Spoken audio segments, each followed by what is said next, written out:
கமல்ஹாசன் வந்து தேச துரோகியா? மேற்கு வந்து எதிராக ஏதாவது பண்ணிட்டாரா? அந்த கருத்தை கேட்டு உங்கள்கிட்ட வர இந்த விஷயத்துல இல்ல ஒண்ணு இல்ல, நான் அந்த பாயிண்ட்ல வந்து இந்த இடஒதுக்கீடு அப்படி பத்தி பேசும்போது வந்து நான் என்ன கேட்கறேன், இப்போ திமுகவுக்கு வந்து அதுல உடன்பாடு இல்லை, ஏன் காங்கிரஸ் வந்து 10% இடபிள்யூஎஸ் இவரோட கருத்துல தொடருங்க. எஸ் இல்ல இதுல வந்து ஒரு வெளிநாட்டில் அமர்ந்து கொண்டு இப்ப ஒரு RSS இயக்கம் பற்றி அல்லது இந்தியாவுக்குள்ள இருக்கக்கூடிய குழப்பங்கள் பற்றி அதெல்லாம் ஒரு LOP பேசும்போது இந்தியாவுக்கு அது பெருமை சேர்க்கக்கூடியதாங்கிற கேள்வியை இவங்க முன்வைக்கிறாங்க.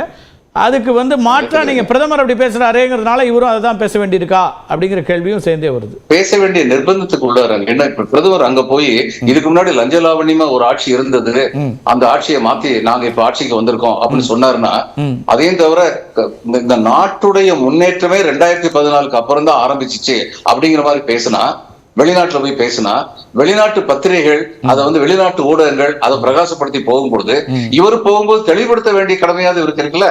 இந்த கட்டாயத்துக்கு இவர் உள்ளாக்குறது பிரதம மந்திரியுடைய பேச்சுதான். என்னுடைய அபிப்பிராயம், ரெண்டு பேருமே வெளிநாட்டுக்கு போகும்போது உள்நாட்டு விவகாரத்தை பேசக்கூடாது.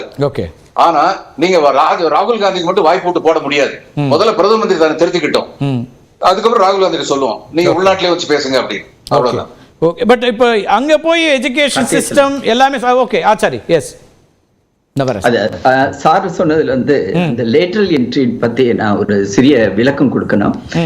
சார் சொன்னது மாதிரி வந்து அதுல வந்து ரிசர்வேஷன் இல்ல, SC ST OBC ரிசர்வேஷன் இல்ல, ஈவன் EWS கூட கிடையாது. ஏன்னா அதெல்லாம் வந்து சிங்கிள் பாயிண்ட் வேக்கன்சி, அதாவது ஒரு வேக்கன்சியை தனித்தனியா தான் அது வந்து கவுண்ட் பண்ணப்படும். ஆனா இந்த தடவை ஏன் அதை வித்ட்ரா பண்றாங்க அப்படின்னா, பிரதமர் வந்து என்ன நினைக்கிறாருன்னா, இதுல வந்து ஏதாவது ஒரு வாய்ப்பு வந்து நம்ம கொடுக்க முடியுமா, அதாவது வந்து பல்கா வேகன்சி வந்திருக்கு, 45 வேகன்சி வந்து deputy secretary oblique director, 15 vacancy joint secretary, 60 vacancy வரும்போது அந்த இடத்துல ரிசர்வேஷன் கொடுக்க முடியுமா? சார் சொல்றது மாதிரி நாங்க வந்து கொடுக்க மாட்டோம் அப்படின்னு சொல்லல, அதுக்குரிய சாத்தியக்கூறுகள் இருக்குதா இல்லையா? ஏன்னா இதுதான் முதல் முறையாக DOPT வந்து இது பல்க் வேகன்சி ரிலீஸ் பண்ணிருக்குது. அப்ப அதுக்காகத்தான் நான் வந்து வாபஸ் வாங்கியிருக்கோமே ஒழிய எங்களுக்கு வந்து லேட்டரல் என்ட்ரியை நாங்க வந்து பர்சே அப்ரூவ் பண்றோம், இதை வந்து தொடர்ந்து கொண்டு வருவோம். ஆனா பின்வாங்க வேண்டிய ஒரு சூழல் இருக்குதானே? இல்ல இது பின்வாங்கல் கிடையாது. அப்படி பாத்தீங்கன்னா காங்கிரஸ் கட்சியோட பீரியட்ல கூட UPA 1 UPA 2ல பல முறைகள் வந்து அவங்களுடைய பாலிசி டெசிஷன்ஸ்லயே வந்து கேபினெட் வர போய் கேபினெட்ல வந்து டெசிஷன் எடுக்காம ராகுல் காந்தி என்ன சொல்றாருன்னா, UPA அரசாங்கத்துல அப்படி பல முடிவுகள் எடுக்கப்பட்டிருக்கு, அந்த அரசாங்கம் ஒருவேளை தவறு நடக்குதுன்னா வழக்கெல்லாம் போட்டிருக்கு. BJPல 10 ஆண்டுகள்ல இதெல்லாம் நடந்ததே இல்லை, இன்னைக்கு அவங்க தேர்தல் தோல்விக்கு பிறகு இந்தியால வேறு விதமான ஒரு நிலை இருக்குங்கிறாரு. இப்ப அதுல அவங்க வந்து அந்த இடத்துலதான் வந்து ராகுல் காந்தி ஒரு இம்மெச்சூரான ஒரு LOP-யா இருக்காரோ அப்படின்றதுதான் வருத்தமா இருக்குது. லீடர் ஆஃப் அப்போசிஷன் பதவியில எந்தெந்த ஜாம்பவான்கள் உட்கார்ந்து அந்த லிஸ்ட் எடுத்து பாருங்க. அடல் பிஹாரி வாஜ்பாய், LK அத்வானி, அருண் ஜேட்லி, சுஷ்மா ஸ்வராஜ் இப்படின்னு வரிசையா வந்துச்சு. 2014 2019 லீடர் ஆஃப் அப்போசிஷன் வாய்ப்பு கூட இல்லாத சமயத்துல புகாரி வந்து நேரு காலத்துல இருந்து பிரைம் மினிஸ்டரா யாரெல்லாம் இருந்தாங்கன்னு சொல்லி ஆரம்பிப்பாரு. இல்ல அது லீடர் ஆஃப் அப்போசிஷன்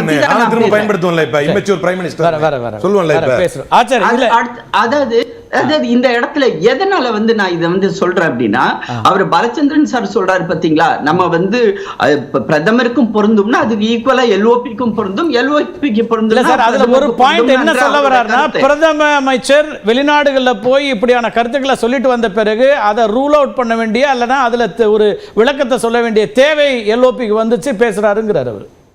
இல்ல கார்த்திகை செல்வன், நீங்க அப்படி பாத்தீங்கன்னா நம்மளுடைய நாட்டுல வந்து UPA 1 UPA 2ல வந்து லஞ்சமே இல்லையா? அதனால வந்து FIPB கிளியரன்சஸ்ல ப்ராப்ளம், ஃபாரின் இன்வெஸ்ட்மெண்ட் ப்ரமோஷன் போர்டோட கிளியரன்சஸ்ல ப்ராப்ளம் வரலையா? இல்ல சார், ஆனா இந்தியாங்கிற ஒரு நாடே 2014க்கு பிறகுதான் வளர்ச்சி அடைகிறது, மறுமலர்ச்சி அடைகிறதுன்னு சொல்லக்கூடியதை மறுக்கத்தானே செய்வாங்க. கார்த்திகை செல்வன், ஒரு முக்கியமான பாயிண்ட் சார் வந்து கரப்ஷன் பத்தி பேசினாரு. இன்னைக்கு வந்து அவங்களுடைய ஃபாரின் கண்ட்ரிஸ் இந்தியால கொண்டு வந்து இன்வெஸ்ட் பண்ண அந்த லைசென்சஸ் கேன்சல் ஆச்சு, அதனால டெலிகாம் ப்ராப்ளம்ஸ் வந்துச்சு. அப்ப ஒரு வெளிநாட்டுக்கு போற பிரைம் மினிஸ்டர் அவங்களுடைய அந்த ஆடியன்ஸ்க்கும் அவர் அட்ரஸ் பண்ண வேண்டிய ஒரு சூழ்நிலை இந்த இந்தியால அந்த சூழல் LOP-க்கு வராதா? அதை நம்ம சொல்லி இல்ல எல்ஓபி சார், எல்ஓபி இந்த கடந்த 10 வருஷத்துல இன்டர்நேஷனல் ராமிபிகேஷன் நாங்க என்ன தப்பு பண்ணோம் அது மாதிரி இருந்துச்சுன்னா அவர் தாராளமா சொல்லட்டும், அவருக்கு அந்த உரிமை உண்டு. ஆனா அவர் என்ன சொல்றாருன்னா திரு ஆச்சாரி ஒரு விஷயம் சொல்றாரு, அப்போசிஷன் லீடரா எனக்கு வந்து என்ன வேலை இருக்கு அப்படின்னு சொல்லும்போது than just opposing the government it is much broader and simpler ன்னு சொல்லிட்டு அவர் என்ன சொல்றாருன்னா it was about injecting the values of love, respect and humanity which are missing in Indian political system அப்படின்னு சொல்றாரு. இன்னைக்கு இல்லாத விஷயமா அதெல்லாம் மாறிடுச்சு, இதையும் செய்ய வேண்டிய வேலைலாம் எனக்கு இருக்குங்கிறாரு அப்போசிஷன் லீடரா. அதாவது ஒன்னு வந்து உங்களுக்கு ஞாபகப்படுத்துறேன், எங்க கட்சியானது அதாவது பாஜக மோடியோடைய ஆட்சியில வந்து அவங்களுக்கு காங்கிரஸ் கட்சிக்கு எந்த அளவுக்கு மதிப்பு மரியாதை கொடுக்கிறோம் அப்படின்றது கடந்த 10 வருஷம் ரெக்கார்ட்ல இருக்குது. ஈவன் இவங்களுக்கு வந்து தேவையான ரெக்வயர்டு 10% சீட்டுகள் கூட வராத சமயத்துல அதிர் ரஞ்சன் சௌத்ரிக்கு வந்து நாங்க அந்த சீட்ல உட்கார வச்சு அழகு பார்த்தவங்க பாஜக, அது அவர் மறந்துடக்கூடாது. அவர் என்ன சொல்றாரு, இங்க லாங்குவேஜ் அடிப்படையில மாநிலங்கள் அடிப்படையில் நீங்க வந்து பிரிச்சு பார்க்குறீங்க, ஒரு மொழியை ரொம்ப இன்னொரு மொழியோட ஒப்பிட்டு ரொம்ப ஒரு குறைவா மதிப்பிடுறீங்கன்றாரு. தமிழையோ தெலுங்கையோ மலையாளத்தையோ இன்னொரு லாங்குவேஜ்னு கடந்து போக முடியாது, அதுக்கு எல்லாத்துக்கும் ஒரு ஹிஸ்டரி இருக்கு, கல்ச்சர் இருக்கு, அதுக்கான எல்லா விதமான தனித்துவம் இருக்குங்கிறாரு. நீங்க வந்து ஆந்திரால போய் நீங்க ஹிந்தி தான் பேசணும்னு ஒரு தெலுங்கு பேசுறவங்கள்ட்ட சொல்ல முடியாதுங்கிறாரு. இதெல்லாம் சொல்ல வேண்டிய தேவை இந்தியாவில் இருக்குங்கிறார். அப்படி ஒரு இந்தி திணிப்பு நடக்குதுங்கிறார். இல்ல ராகுல் காந்தி இந்த இடத்துல தான் புரிதல் இல்லாம பேசுறாருன்ற, அவருக்கு வந்து தேசிய கல்விக் கொள்கையை வேணா நான் போய் எக்ஸ்பிளைன் பண்றேன், அதுக்கு வந்து ஏற்பாடு நம்மளுடைய நண்பர் அல்புகாரிட்ட சொல்லுங்க. மதர் டங் தாய்மொழியில பாடம் சொல்லி கொடுக்கணும்ன்றதான் தேசிய கல்விக் கொள்கையுடைய முக்கியமான அம்சம். அதே அவர் விட்டுட்டு ஹிந்தி திணிப்பு ஹிந்தி திணிப்புன்னு எங்க நாங்க ஹிந்தியை திணிச்சோம் அப்படின்றது அவருக்கு விடாம இருக்கிறது, அதுதான் வருத்தமா இருக்கிறது. ஓகே ஓகே, எல்லாம் மாநில மொழிகளை நீங்க இன்சல்ட் பண்றீங்கிறாரு திரு பாலச்சந்தர். குறுக்கிட்டு வரும், நாங்க கேட்டு வரேன். திரு பாலச்சந்தர். எஸ், முந்தின கவர்மெண்ட்ல ஊழல் இருந்ததெல்லாம் சொன்னாரு. இப்ப ஊழல் வந்து எல்லா ஆட்சியிலும் இருக்குங்கிறது உண்மை. அந்த ஊழலை வந்து ஆட்சியாளர்கள் எதிர்க்கிறார்களா? இப்ப ஜாதி அடிப்படையிலயோ இன அடிப்படையிலயோ மொழி அடிப்படையிலயோ ஏதாவது ஒரு கட்சியில யாராவது தவறு பண்ணா கட்சிக்கு மேல உள்ளவங்க பதவியில் உள்ளவங்க அதை எதிர்க்கிறாங்களா? இதான் முக்கியம். ஏன்னா எல்லாருமே ஒரே மாதிரி இருப்பாங்கன்னு சொல்ல முடியாது. இப்ப 7.5 லட்சம் கோடி ரூபாய்க்கு தவறு ஊழல் நடந்திருக்குன்னு சொன்னவர் வந்து யாரோ ஒருத்தர் இல்ல, சிஏஜி சொன்னார். அதை பத்தி ஏன் இன்னைக்கு வரைக்கும் பிரதமரோ யாரோ மூச்சே விட மாட்டேங்கிறாங்கன்னு அவர் தான் சொல்லணும். இந்த மாதிரி பல விஷயங்கள் சொல்லலாம். சத்ரபதி சிவாஜி சிலை எதனால கீழே விழுந்துச்சு? உத்தரகண்ட்ல வந்து கோயில்ல வந்து ஒரு மழை பெஞ்ச உடனே சிலைகள் கரைஞ்சு போச்சே, எதனால? இப்படி எல்லாம் கேட்டுக்கிட்டே போலாம். தவறுகளே இல்லை அப்படின்லாம் சொல்ல முடியாது.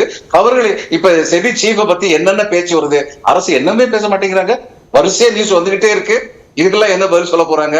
அதனால வித்தியாசம் என்னன்னா, அந்த காலத்துல ஊழல் நடந்ததுன்னா எல்லா பத்திரிகையும் எழுதுச்சு, அரசு அதுக்கு ரியாக்ட் பண்ணுச்சு. இந்த காலத்துல இந்த ஊழல் அந்த ஊழல் பேசுறா, அரசு மௌனம் காக்குறது. பத்திரிகைகள் வந்து பல விஷயங்களை பத்திரிகைகள் மௌனம் காக்கின்றன என்ற கொடுமை நடக்கிறது. இதுதான் உண்மை. புகாரி புகாரி அவருடைய கருத்து எடுத்ததில்ல. எஸ், இல்லை இப்போ அவர் வந்து எதான் நீங்கள் வந்து ஒரு வெளிநாட்டில் போய் என்னென்ன விஷயங்களை முன்வைக்கிறதுங்கிறதும் அண்ட் அடிப்படை ஆதாரம் இல்லாமல் எங்கே இந்தி இம்போசிஷன் இருக்குது இதையெல்லாம் போய் பேசுகிறாரு. அவர் வரட்டும், என்இபி பற்றி நான் வந்து அவருக்கு சொல்கிறதுக்கு தயாராக இருக்கேங்கிறார். அதாவது சார் வந்து பார்லிமெண்ட் ப்ரொசீஜரை பற்றி சொன்னார். அது எப்படி விளங்கிக்கணும்னு சொன்னால், ஒரு எல்ஓபிக்கே இவ்வளவு இருக்கும்போது, ஒரு லீடர் ஆஃப் அப்போசிஷனுக்கே இவ்வளவு ரெஸ்ட்ரிக்ஷன் இருக்கு. நம்ம பிரைம் மினிஸ்டர் என்ன நாட்டினுடைய அரசரா? எல்ஓபிக்கே இவ்வளவு ப்ரொசீஜரல் ரெஸ்ட்ரிக்ஷன்ஸ் இருக்கும்போது பிரைம் மினிஸ்டருக்கான டெக்கோரம் எவ்வளவு பெருசானது? இப்போ அவர் சொன்ன வார்த்தைக்காக ஒன்று சொல்றேன். பிछले जन्म में हम क्या पाप किया, சார் முந்தின ஜென்மத்தில் என்ன பாவம் செஞ்சோம் இந்த இந்தியாவில் வந்து பிறந்தோம். சாதாரண வார்த்தையா சார் இது? பிரதமர் நரேந்திர மோடியுடைய தொடர்ந்து பேசுகிறார் ஒவ்வொரு நாட்டில். எவ்வளவு இம்மெச்சூரா இருக்கிறார் பிரைம் மினிஸ்டர் சொல்லவா? முதல்ல வார்த்தை பயன்படுத்துற அவர் வந்து எல்ஓபி, அவருக்கு நீங்க இம்மெச்சூர்னு பட்டம் தர வேண்டிய அவசியம் கிடையாது. பதிலுக்கு நான் பிரைம் மினிஸ்டர் இம்மெச்சூர்னு சொன்னா சொல்லிட்டே போலாம், நான் அதை பயன்படுத்த மாட்டேன். அப்போ இதுக்கு சொல்லலாம். ஆனா இந்த வார்த்தைக்கு முந்தின ஜென்மத்தில் என்ன பாவம் பண்ண இந்தியாவில் வந்து பிறந்ததற்கு தொடர்ந்து 5 நாடுகளில் பேசினார் பிரதமர் இதே வார்த்தை. நான் இவர் வந்த பிறகுதான் அந்த பாவத்தை போக்குனாராம். இந்த முந்தின ஜென்மத்தில் நம்ம பாவம் செஞ்சுதான் இந்தியாவில் வந்து பிறந்தோம், இவர் வந்த பிறகுதான் போக்குனாராம். மீண்டும் நான் வந்து இந்த பாயிண்ட்டுக்கு வர்றேன். பாயிண்ட் இல்லாம பேசுறாரு, சைனாவுடைய ஊடுருவலை பத்தி பேசுறாரு. சுப்பிரமணிய சாமி பேசுவதை பற்றி சார் பாலச்சந்திர சார் சொன்னாங்க. அதுல கூட இப்ப சுப்பிரமணிய சாமி ஒரு வார்த்தை, அவங்க கட்சிக்காரன் தான் சொல்றேன், இல்லன்னா சுப்பிரமணிய சாமிக்கு என்கிட்ட வெயிட்டேஜ் கிடையாது அவருடைய வார்த்தைக்கு. அவங்க கட்சிக்காரரு, பிஜேபி கட்சிக்காரரு, நம்ம பிஜேபி நண்பரே மதிக்கக்கூடிய நபரா கூட இருக்கலாம். அவர் சொல்றார், shall we declare Modi as bettering Bharat Mata's honour, பாரத மாதாவின் கண்ணியத்தை துரோகம் செய்யும் நபராக மோடியை பார்க்கலாமா? எப்படி எடுத்துக்கிறது?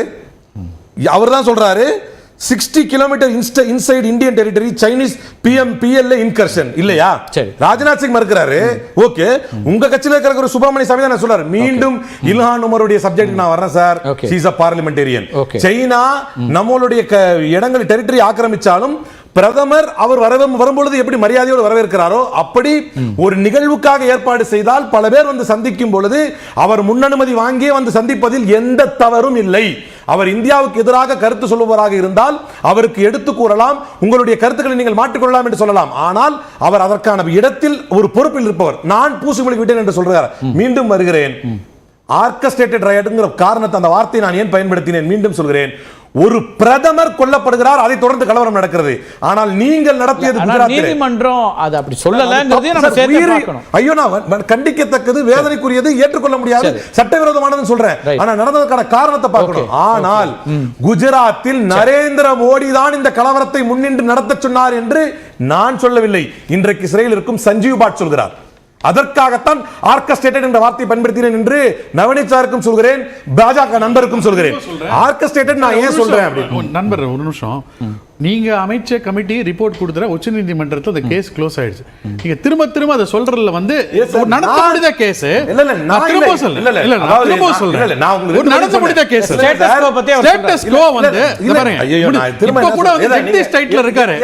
அவர் சொல்ற மாதிரி சஞ்சீவ் பட் இருக்கிற மாதிரி அங்க ஜெகதீஷ் ஸ்டேட்ல இருக்காரு. நீங்களும் ஒரு விஷயம் மறந்துடுறீங்க.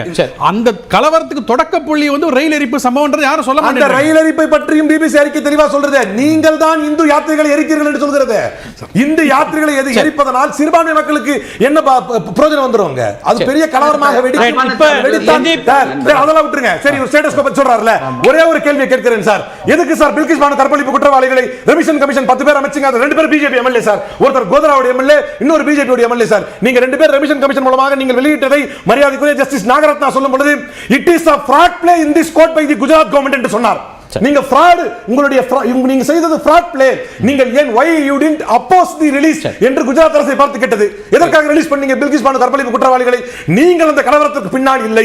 நீங்கள் பில்கிஸ் பானு கற்பழிப்பு குற்றவாளிகளை நீங்கள் விடுதலை செய்யவில்லை என்று சொன்னால் நீங்கள் ஏன் அவங்களை மாலை போட்டு வரவேற்றீங்க? they come from good sanskar என்று பேட்டி கொடுத்தவர் பாஜகவுடைய கோதரா MLA. they come from good sanskar என்று அந்த 11 பேரையும் விடுதலை செய்தபோது அவர்களுக்காக பேட்டி கொடுத்த பாஜக எம்எல்ஏ. இன்னொரு சொல்றேன், சிபிஐ வழக்கு, அது சிபிஐ வழக்கு. 20 பேர் தண்டிக்கப்பட்டார்கள். அதில் 12 பேர் குற்றவாளிகள் என்றால் 8 பேர் காவல்துறை அதிகாரிகளும் மருத்துவர்களும். அப்படிப்பட்ட ஒரு